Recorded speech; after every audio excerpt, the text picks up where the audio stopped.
Hey everybody, welcome to my YouTube channel. I'm Dr. Angel Storm. Thanks so much for joining me. Before I get into this video, I really want to encourage you to click the subscribe button, click the little bell so that you're notified whenever I upload a new video to this channel. I upload videos twice a week. I want to encourage you to do that so you don't miss a video. All of these videos I try to put out both timely topics, so things that have to do with what's going on in the world at the time, and things that are relevant to my audience. So please subscribe, join the community, join the conversation. You can always comment in the videos if you want to get a hold of me. If you want to recommend a video topic to me, you can do that down there. I try to respond to every comment that I'm notified about. So please join our community. Today's video topic is about how to recover from narcissistic bullying, both in person and online cyberbullying. And I have a video that I released already on the differences between narcissistic abuse and other types of abuse. The link to that video is in the description of this video if you want to check that out. So I'm not going to cover the differences between regular bullying or regular types of abuse and narcissistic abuse in this video. So I'm just going to kind of get right into it. When you are experiencing bullying, the goal of that is to make you feel less about yourself, to make you think that you have no power, to make you think that your voice, your actions doesn't matter, and that no matter what you do, nothing is going to change the situation, that you must come underneath the person, the institution, the system, whatever it is that is doing the bullying, that you just kind of have to go along with whatever they say, that you just have to accept the situation and not do anything about it and just accept that this is your life. The point of narcissistic bullying is always supply. I've talked about that before. This comes through control and manipulation.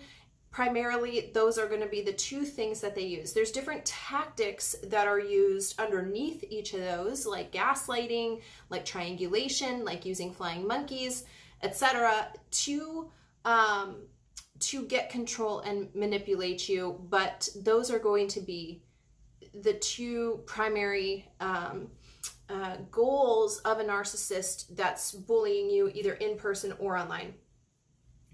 Number one, I think it's important that you know the narcissist, that you know that this is actually what they're after. If they can control you, if they are using you as an energy supply, then they're going to continue doing the bullying, whether it's in person or online, because they're getting a supply, a reaction from you.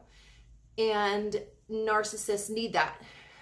If they're not getting that from you, they will eventually move on. Eventually. Every narcissist is different. It can take a long period of time for them to move on. Sometimes they'll give you a break, but they'll always try to come back and see if you're available as a supply. So every narcissist is different. But I think the first thing is to know they're after your supply. That's what they're ultimately after. They're after control and manipulation of your energy. And your energy is given out through your time, through your words, through your emotional reactions, any one of these ways. So if they're getting something from you, just know that you're giving them what they want, and so the cycle is going to continue. Number two, I think it's really important to face the thing that you fear. So if you fear looking into the narcissist, if you fear taking action against the narcissist, if you fear equipping yourself in some way against the narcissist, you need to face that fear and really find out why. Again, I have a training on the 5 levels of why. This will help you get to the root of why you're feeling that hesitancy to face the narcissist, to face your fears. And ultimately, it's important to know, I think, too, that the root of the fear is probably the reason that the narcissist is attracted to you in the first place. So by addressing the fear within yourself, you're actually doing 2 of these things in one. Number 3, equip yourself. Equip yourself to deal with this situation. If this is a situation that you're facing in person, do what you need to do to feel secure and confident in yourself. If this means self-defense classes, if this means taking a concealed carry class, whatever it is that you need to do, if this is putting cameras on the outside of your house, whatever you need to do to feel confident and secure in your own skin, in your own home, you need to do that. You need to invest in yourself to do that. If this is online, you need to look into your state and city's laws. You need to look into how to go about filing a police report or hiring an attorney or whatever it is that you need to do. Can you change your username? Can you get a different computer with a different IP address? Can you just block them and move on when they try to harass you through social media? Every situation is going to be different. I can't give you all of those scenarios. So what I'm telling you to do is to equip yourself, whatever that means, whatever educational thing you need to do, whatever it is that you need to learn, whatever it is that you need to buy. It doesn't matter what it is. You need to do that. You need to invest in yourself, in your health, in your wellness, and in your future. So equip yourself to deal with this situation. Again, regardless of how that looks, you need to do that. Know your rights as well. So many people put up with abuse because they just don't even know what their rights are. And this is really important.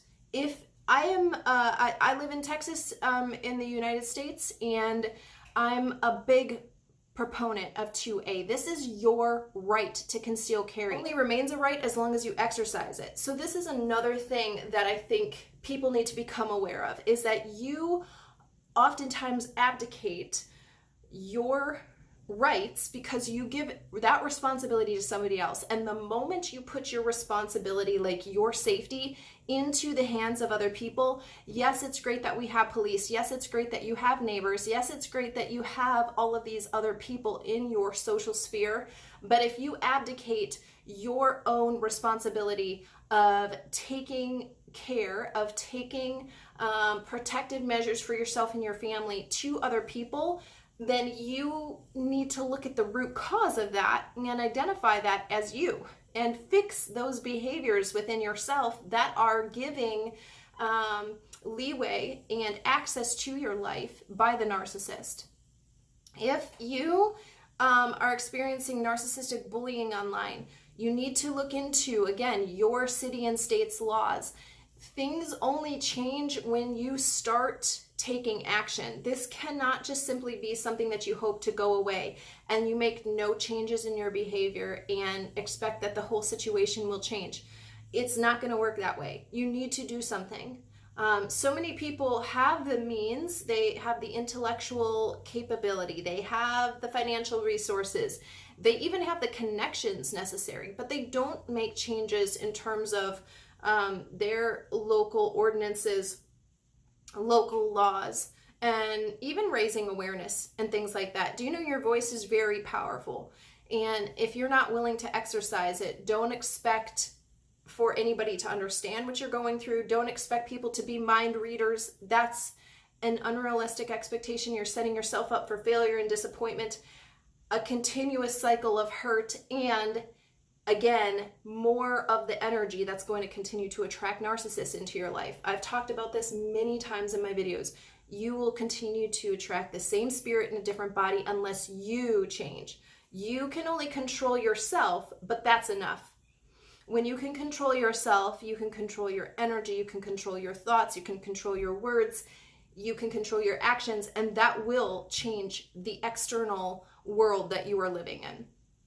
That's the number one thing that you need to know about narcissistic abuse and recovering from it. All of these things are leading you into a space where you can connect to your true identity, where you can remember who you are and what you're here for, where you can remember how powerful you are, where you can remember that you were created on purpose and for purpose, and that the narcissist can't impact that unless you allow them to. By the way, sometimes I get crazy comments in these videos, and just as a reminder, I'm a survivor of narcissistic abuse, and I'm not telling you to do anything that I haven't already done, and I'm also not telling you anything that I haven't seen dozens of people through my coaching do as well. So this is not If you believe that you're in a hopeless situation, then you're in a hopeless situation. If you believe that there is a way out of your situation, then there's a way out of your situation. And it's that simple. The prison of your mind is the hardest prison to escape from. You need to change your thoughts. You need to shift your point of view and your perspective on the situation that you're facing and what you want your life to look like. So many people get wrapped up into how horrible their life is that they've stopped dreaming about what they want their future to look like. When you can dream about your future, it's easy then to back plan from the future to where you are now and identify the changes that you need to make along the way. And that's really important. So again, the first steps that I gave you in the first part of this video are ultimately to lead you to a space where you are comfortable with yourself, where you know yourself, where you can openly admit the things that you need to change, the things that you need to shift in your life, and you do so freely and easily. You recognize when you need a coach. You recognize when you need a support system. You recognize when you need to move physical locations to another place. You recognize that the power to change your life is within you. All of these steps lead you to that place of knowing yourself and figuring out your purpose, recognizing that you were created to do something, and that when you're connected to that, that is going to give you another source of energy to continue to develop into who you should become. Lots of people don't do that. And so they stop developing because they're not connected to their purpose. They don't have to evolve. They can stay right where they are and be comfortable because they just don't develop into the person that they were supposed to be because they don't know what they're supposed to do. I hope that all makes sense. So again, I hope this video was helpful for you in learning some things that you can do when you're trying to recover from narcissistic bullying, either in person or online. And again, please subscribe to my channel below. Turn on the little bell so that you're notified whenever I upload a new video to this channel. I'll see you next time.